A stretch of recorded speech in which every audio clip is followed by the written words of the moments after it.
Hello everyone, আসসালামু আলাইকুম। সকলকে আমন্ত্রণ জানাচ্ছি আমাদের নিয়মিত আয়োজন নারী উদ্যোক্তার সাফল্য অনুষ্ঠান এবং সাথে আছি আমি হাসিনা আনসার।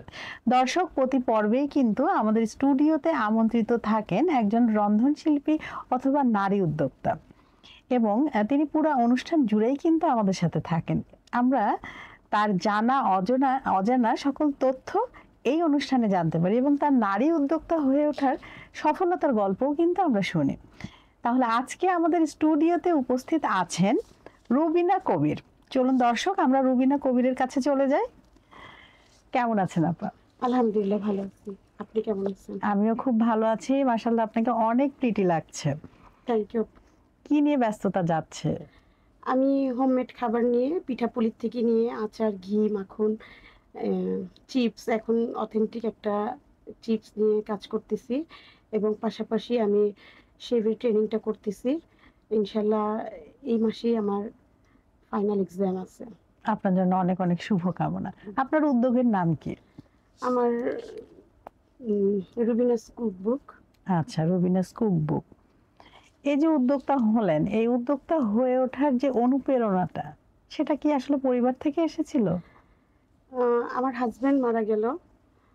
তো কত সালে মারা গিয়েছে, মানে কত বছর হলো? এই 8 বছর চলতেছে। আচ্ছা আচ্ছা। তো হাজবেন্ড মারা যাওয়ার পরে আমার 4টা ছেলে মেয়ে, সব ছোট ছোট ছিল তখন। তো তখন আমি উদ্যোক্তা হিসেবে মানে কাপড়ের বিজনেস শুরু করি। তারপরে প্রায় 3 বছর আমি কাপড়ের বিজনেস করার পরে তারপরে দৌড়াদৌড়ি ছুটাছুটি ভালো লাগে না আমার। আবার ছোটবেলা থেকে রান্নার খুব শখ ছিল। আম্মা রান্না করতো, ছোটবেলা থেকে আমার পাশে বসে বসে রান্নাগুলো দেখতাম, শিখতাম। হ্যাঁ, আমার হাজবেন্ডও ছিল খুব মানে ভোজন রসিক। আমি কোনো পিঠা তৈরি করতে পারতাম না।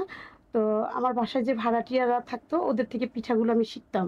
বসে বসে ওদের অনেকগুলো পিঠা বানানো, এগুলো শিখে তারপরে আমি হচ্ছে গিয়ে নিজে আবার বাসায় চেষ্টা করতাম, হাজবেন্ডকে খাওয়াতাম। তো সবাই বলতো কেমন রিভিউ আসতো? হ্যাঁ, অনেক ভালো। আমার ছেলেমেয়েরাও আমাকে সাপোর্ট দিত যে আম্মু তোমার রান্না খুব মজা। এবং আমার শ্বশুরবাড়ির এলাকার প্রতিবেশীরাও আমাকে আমার খাবার খেয়ে খুব প্রশংসা করত। পুরান ঢাকার না? হ্যাঁ, পুরান ঢাকার মানুষ তো অনেক ধরনের রান্না জানে। বংশাল। তো প্রতিবেশী ভাবিরা বলতো, ভাবি আপনার রান্না খুব মজা, আপনি একটা রেস্টুরেন্ট দেন, বলতো তখন আর কি, মজা করে বলতো।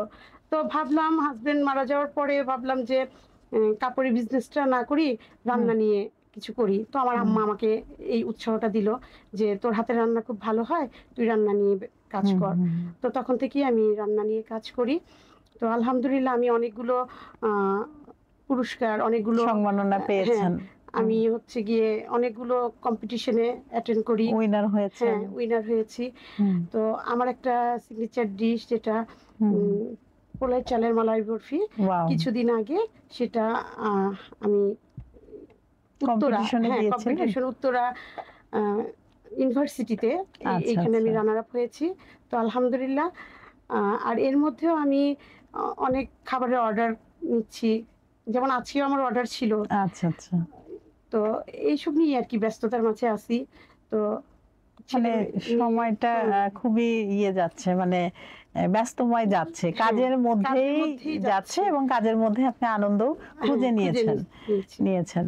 তো আপনি এই যে হচ্ছে কাজগুলো করছেন, নিশ্চয়ই আপনার সাথে হেল্পিং হ্যান্ডও আছে? না, আমি একাই করি। আচ্ছা, আমি একাই করি, কারণ আমার কারো কাজ আমার পছন্দ হয় না, যেটা সত্যি কথা। আচ্ছা আচ্ছা। আমি একাই করি সবকিছু, এবং আমি ডেলিভারিও আমি নিজেই দিই। আচ্ছা, হ্যাঁ। এটা কিন্তু দেখা যায় না যে ডেলিভারি ম্যান সবাই রাখে। হ্যাঁ, ডেলিভারি ম্যানের কাছে আমি মানে অনেক খাবার আমার নষ্ট করে ফেলছি, মানে তিক্ত অভিজ্ঞতার কারণে আপনি নিজেই ডেলিভারিটা করছেন। খাবারটা পৌঁছাচ্ছে না। আচ্ছা, ঠিক আছে, তাদের গেস্ট আসছে অথচ খাবারটা সময় মতো পৌঁছায় না। এই কারণে নিজেরটা নিজেই করি, টাইমটাও সুন্দরভাবে টাইম মতো দিতে পারি এবং আমার খাবারটাও ভালো থাকে। হ্যাঁ, এবং এই যে ডেলিভারি ম্যানের জন্য অপেক্ষা করা, এটাও কিন্তু একটা সময়ের ব্যাপার। হয়তো সময় মতো ডেলিভারি ম্যান সেখানে পৌঁছে দিল না, সেই গ্রাহক কিন্তু আপনার হাত থেকে ছুটে গেল।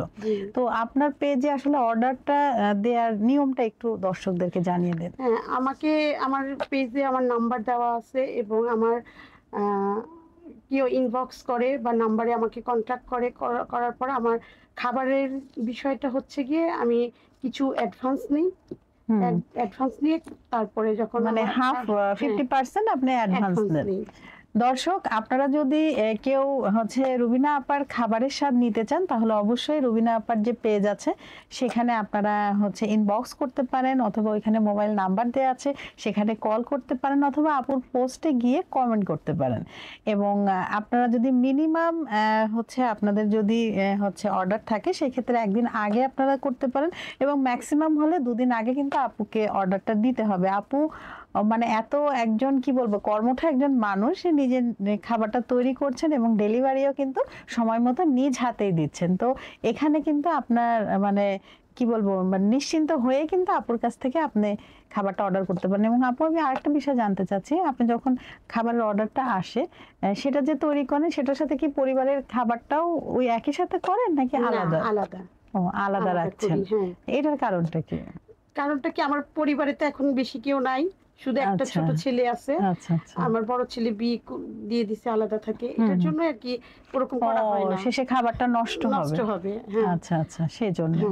আচ্ছা, সবাই আপনার খাবারটাই কেন নিবে, মানে কি বিশেষত্ব আছে আপনার খাবারে যে আপনারটাই সবাই অর্ডার করবে? আসলে আমি যে ঘিটা, আমি যে খাবারটা তৈরি করি, ঘি আমার নিজের হাতের তৈরি। আচ্ছা আচ্ছা। তো আর আমার খাবারটা কোয়ালিটি ভালো, খাবারের টেস্ট ভালো, এটার জন্য একেবারেই। আর এই যে মশলাগুলো যে আপনি আনেন এগুলো অথেন্টিক সোর্স থেকে আনেন? হ্যাঁ, আমি নিজেকে ভাঙিয়ে নেন এগুলো? নিজেই আমি ঘরে কৃষকের ক্ষেত থেকে এনে নিজেই ভাঙিয়ে নিচ্ছেন।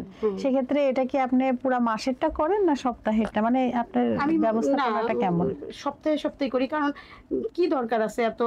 হ্যাঁ, লোডে এটা তো ঘানও নষ্ট হয়ে যায়। আচ্ছা, এই যে আপনি তো নিজে উদ্যোক্তা হলেন, আবার উদ্যোক্তা তৈরিও করছেন, তো উদ্যোক্তা হওয়াটা কি খুব জরুরি একজন নারীর জন্য আপনার কাছে কি মনে হয়? হ্যাঁ, অবশ্যই জরুরি, কারণ আমরা নারী, আমরা পিছিয়ে কেন থাকবো? আমাদের নিজের পায়ে দাঁড়াতে হবে। আমরা কেন বাবার কাছে বা স্বামীর কাছে কেন পড়ে থাকবো? আমাদের নিজের ইনকাম করে আমরা নিজেরা নিজেকে তৈরি করি, কেন অন্যের কাছে হাত পাতবো? হ্যাঁ, এবং আরো এখন দেখা যায় যে এই যে বর্তমান যে মানে পরিপ্রেক্ষিতে বর্তমান অবস্থা, মানে জিনিসের দাম এত বেশি, মানে সারভাইভ করতে গেলে কিন্তু আমাদের খরচটা একটু বেশি হচ্ছে। এবং আমরা যদি আমাদের সন্তানদের একটু ভালো পড়ালেখা করাতে চাই, তো বিদেশেও অনেকের ইচ্ছা থাকে যে আমার ছেলে একটা ডিগ্রি বিদেশ থেকে নিয়ে আসুক। তো সেক্ষেত্রে কিন্তু দেখা যায় আয়ের উৎসটা আসলে স্বামী স্ত্রী দুজনেরই হলে ভালো হয়, জীবনটা সহজ হয়। হ্যাঁ, তো এটা কি মনে করেন আপনি, এটা কি যুক্তিযুক্ত যে স্বামী স্ত্রী উভয়ই কাজ করবে? অবশ্যই। আপনার পরিবার থেকে কেমন এই ধরনের মানে সাপোর্ট করে কিনা? আপনার কোনো বাধা এসেছিল কিনা আপনার উদ্যোক্তা জীবনে? আমার না, ওরকম বাধা আসে নাই। আমার মা আমাকে সাপোর্ট করছে এবং আমার ছেলেমেয়েরাও আমাকে সাপোর্ট করছে, এখনো করতেছে।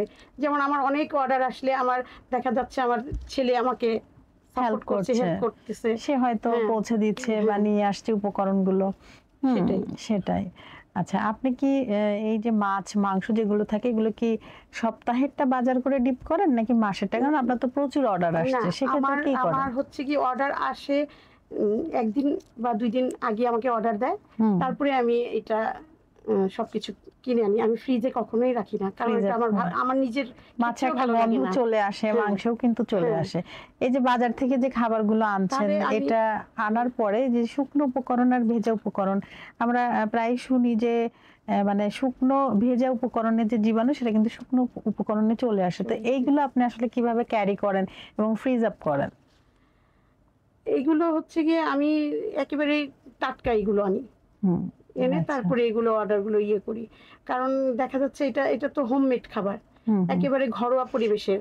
এটা আমি মানে ফ্রিজ আপের আর দরকার হয় না, আপনি যখন কাটটা তখনই আনছেন। এবং মনে হয় আপনার বাড়ির পাশে কোনো দোকান বা সুপার শপ বা বাজার আছে, সেজন্য আপনি এটা করতে পারছেন। কিন্তু অনেক সময় হয় না যে অনেকে দূরে থাকে, বাজারটা অনেক দূরে, সেক্ষেত্রে তাদের করণীয় কি? সেক্ষেত্রে তো অবশ্যই ফ্রিজে রাখতে হবে। এবং মানে কাঁচা মাংস এবং শুকনা খাবারের চেম্বারটা আলাদা রাখতে হবে, যেন ওটার জীবাণু আরেকটার মধ্যে না যায়। এই বিষয়গুলো কিন্তু একটা যারা খাবার নিয়ে কাজ করছেন বিশেষ করে তাদের এগুলো মনে রাখা উচিত। তো খুব তো শুনছি আমরা খাবারের গল্প, তৈরির গল্প। তা আপনার কোন খাবারটা ভালো লাগে? আমার যেটা হচ্ছে গিয়ে কাচ্চি, আমার ও, ঢাকাইয়াদের কাচ্চি, এটা হ্যাঁ। না হলে কি হয়? কাচ্চিটা, আর হচ্ছে গিয়ে সবচেয়ে বেশি ভালো ডেজার্টদের মধ্যে হচ্ছে পোলাই চালের মালাই বরফিটা। আচ্ছা, তো এই যে যেটা বললেন হ্যাঁ, আপনি, এটা যেটাতে আপনার আমি খুব রান্নারত বেশি হয়েছি। হ্যাঁ, অর্ডারও আসছে খুব হ্যাঁ, বেশি। হ্যাঁ। কোন খাবারগুলোর অর্ডার খুব বেশি আসছে? বেশি হালুয়া আসে, হুম হুম। আর হচ্ছে গিয়ে আসে ফ্রোজেন আইটেমও আছে।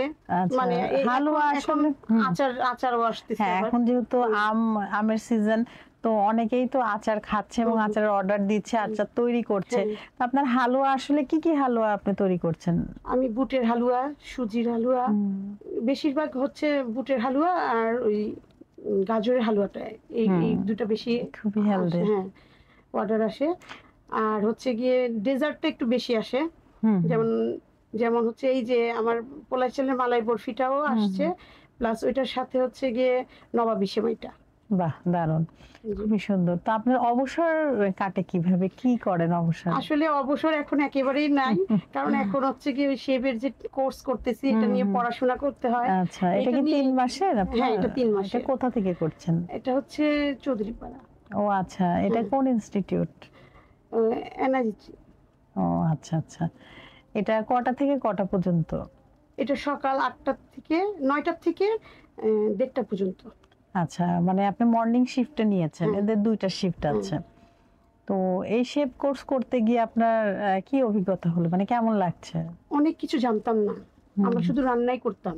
হুম হুম কিন্তু রান্না করতে গিয়ে যে কত কিছু জানতে হয়, কত কিছু শিখতে হয়, কত টিপস আছে, এগুলো আমরা কিন্তু জানতাম হুম না। হুম শুধু হুম। আমরা রান্নাই করতাম। না কিভাবে সেটাই। খাবারটাকে হুম প্রসেসিং করতে হবে, কিভাবে খাবারটাকে জীবাণুমুক্ত রাখতে হবে, হুম হুম হুম এইগুলো অনেক কিছুই আছে হুম হুম যেগুলো আমরা জানতাম না। হুম আসলে এই শেফের কোর্সে যে একটা মানে রান্নার একটা ডিগ্রি, হুম হুম এটা মানে আমি মনে করি যে যারা আমরা রন্ধন শিল্প আছি, যারা হুম। আমরা রান্না নিয়ে এটা অবশ্যই আমাদের দরকার। কারণ অবশ্যই। এগুলো জানা, অনেক কিছু জানা, অজানা হুম। অনেক তথ্য আছে। হ্যাঁ, অবশ্যই। দর্শক, রান্না তো আমরা সবাই করি। আমাদের নানি, দাদি, খালারাও কিন্তু রান্না করতেন এবং প্রাথমিকভাবে আমরা কিন্তু তাদের হাত থেকেই রান্না শিখে আমরা নিজেরাও সেগুলো আমাদের লাইফে এপ্লাই করি। তো অনেকের ধারণাই হতে পারে রান্না তো আমাদের নানি, দাদি, খালারাও করতেন, তাহলে আমার রান্না শেখার জন্য আমাকে কেন কোর্সের মাধ্যমে আসতে হবে? কিন্তু আসলে বিষয়টা হচ্ছে, যেমন আমরা কিন্তু সরেও, সরেয়া, ক, খ বাসায়ও শিখতে পারি। কিন্তু আমরা একটা প্রাতিষ্ঠানিক শিক্ষা লাভের জন্যই কিন্তু আমরা স্কুলে যাই, কলেজে যাই, ভার্সিটিতে যাই। রান্নাটাও কিন্তু তেমনই, রান্নারও কিন্তু একটি মেথড আছে এবং সেই মেথডটা জানার জন্যই কিন্তু আমাদের আসলে কোর্সের মাধ্যমে আসতে হবে।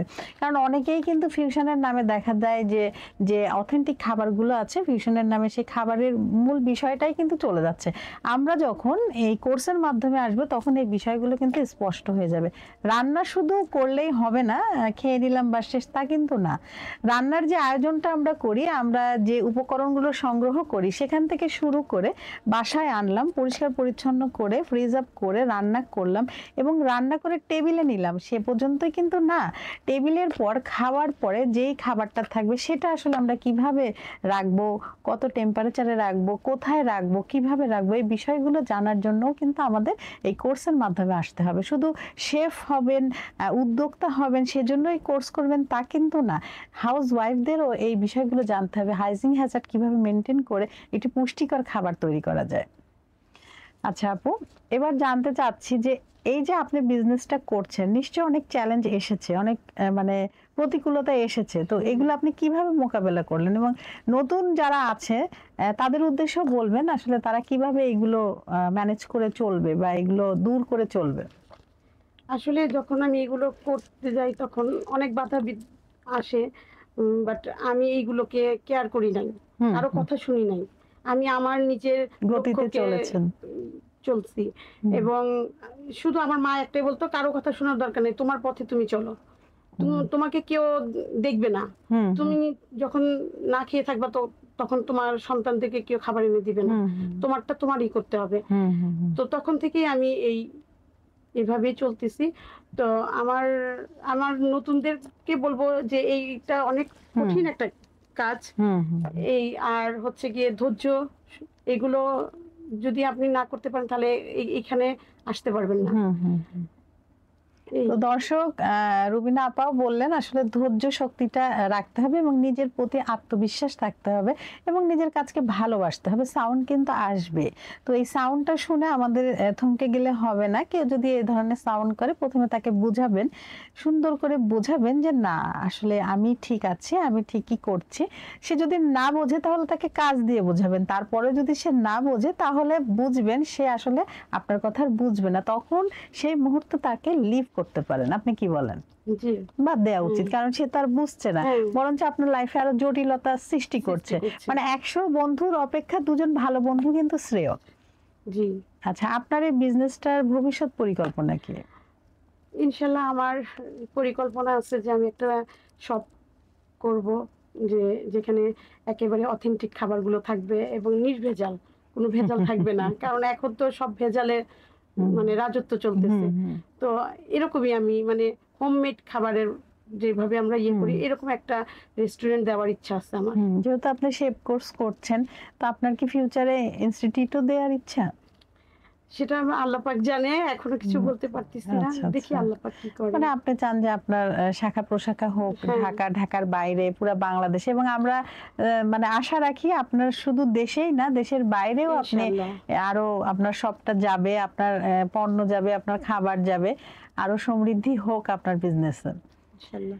ও আপনি বলছিলেন যে আপনার হচ্ছে সবচেয়ে চলে হচ্ছে ওই যে আতপ চাল দিয়ে, পোলাওয়ের চাল পোলাওয়ের দিয়ে চালের মালাই হচ্ছে বরফি। মালাই বরফি। জি তো একটু যদি উপকরণগুলো বলতেন, প্রস্তুত প্রণালী এটা দর্শকের উদ্দেশ্যে একটু এটা বলতে পারেন। হচ্ছে যে পোলাওয়ের চালটা এটা ভিজিয়ে রাখতে হবে কিছুক্ষণ, তারপর এটাকে একেবারে ড্রাই করতে হবে শুকায়, তারপর এটা ব্লেন্ড করতে হবে যেন মানে একেবারে মিহি না হয়, দানাদার থাকে। আর ওইটার মধ্যে আপনি কাজু বাদাম, পেস্তা বাদাম ওইটাও সাথে দিলে দিয়ে তারপর এটা ব্লেন্ড করে তারপর এটা খুব পরিমাণ বেশি দুধ লাগে, তো দুধে এটা রান্না করতে হয়। আর দুধটাকে একটু ঘন করে নিবে আগে, কারণ অনেক দুধের মধ্যে জাল দিলে তো ওটা অনেক ঘন সময় করে লাগবে। নিতে হয়, প্লাস ওইটার মধ্যে একটা ইনস্ট্যান্ট একটা মাওয়া তৈরি করতে হয়। আচ্ছা, ওটা হচ্ছে গুঁড়ো দুধ এবং ঘি আর হচ্ছে গিয়ে কেওড়া জল, ওটা দিয়ে দেওয়ার পরে ওই যখন ওটা হয়ে আসবে তখন ওই মাওয়াটা দিতে হবে। আচ্ছা, আচ্ছা। তারপরে আর প্রচুর পরিমাণে এটা পরিমাণ মতো একটু ঘি লাগে। যেহেতু আপনি নিজেই ঘি তৈরি করেন, এই জন্য আপনার আমি এটা নিজেই আপনার ঘি জন্য তৈরি করি। ভালো। দর্শক, নিজে ঘি তৈরি করলে কিন্তু আপনারা সবাই জানেন যে এখানে অনেকটা টাকার পরিমাণটা মানে আপনার খরচটাও কিন্তু কম হচ্ছে এবং খুব সুন্দর সুগন্ধ আলা ঘি পাচ্ছেন, হেলদি ঘি পাচ্ছেন। এবং যারা আপনার এই খাবারটা নিবে তারা বলবে যে না, খাবারটা আসলেই খুবই মানে রুচিসম্মত, সুন্দর সুঘ্রাণ আসছে। আপনার কিন্তু অর্ডারটা তখন বেশি হবে। তো আমরা চেষ্টা করব নিজেরাই উপকরণগুলো নিজেরাই তৈরি করে। তারপরে কি করতে হবে স্টেপটা পরে? তারপর এটা একেবারে ঘন করতে হবে, মানে যত পর্যন্ত এটা ঘিটা ছেড়ে দিবে, ওই ইয়াটার থেকে ঘিটা ছেড়ে দিবে তখন আপনি ওটা মোল্ডে দিয়ে এটা স্লাইস করে কাটতে হবে। Thank you so much. খুব সুন্দর করে আপনি বললেন আপনার হচ্ছে রেসিপিটা। দর্শক, আপনারা তো শুনেছেন, আপনারাও বাসায় ট্রাই করবেন। আর যদি খুব বেশি ব্যস্ত থাকেন তাহলে কিন্তু আপুর পেজে অর্ডার দিতে পারেন। তো আপু, আসলে আমরা কিন্তু অনুষ্ঠানের একদম শেষ পর্যায়ে চলে এসেছি। মানে আপনার সাথে কথা বলতে বলতে কখন এতটা সময় পার হয়ে গেল বোঝাই যায়নি।